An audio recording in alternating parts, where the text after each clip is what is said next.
Un piccolo comune montano di confine che diventa il simbolo della battaglia autonomista. La decisione del Senato su Sappada arriva forse non a caso a ridosso del referendum del 22 ottobre, nel quale i veneti sono chiamati ad esprimersi sull'autonomia regionale, ma per i bellunesi la votazione sarà doppia e potranno dire la propria sulla richiesta di assegnare maggiore autonomia alla provincia di Belluno rispetto al Veneto. Il segnale è chiaro e fioccano le reazioni, a partire dai governatori delle due regioni, Veneto e Friuli Venezia Giulia. Da federalista e autonomista impenitente dico che se qualcuno chiede di andare via è giusto rispettare le scelte del popolo, no? Vediamo cosa sta accadendo in Catalogna.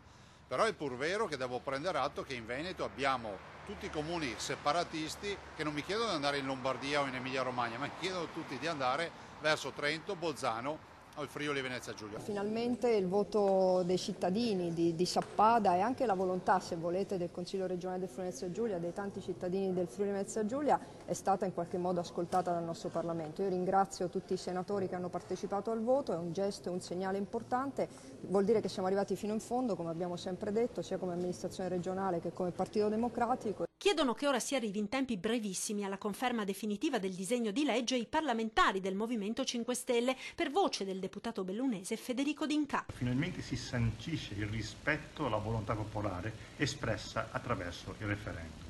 Bene, adesso è il momento che il PD non si tiri indietro e che non insabbi alla Camera il secondo voto. È un sì doveroso ma doloroso, commenta il senatore di Forza Italia Giovanni Piccoli. Il voto di oggi è una sconfitta politica di tutti, perché attesta che in questo paese ci continuano ad essere cittadini di serie A e di serie B. La maggioranza della popolazione di Sappada si è espressa a favore del passaggio e i pareri di Veneto e Friuli sono stati favorevoli. Il Parlamento non può non prendere atto di questo doppio via libera popolare ed istituzionale, rileva il senatore azzurro. Il voto su Sappada però va oltre Sappada, lasciando aperto il problema delle disparità di trattamento tra regioni a statuto speciale e regioni a statuto ordinario.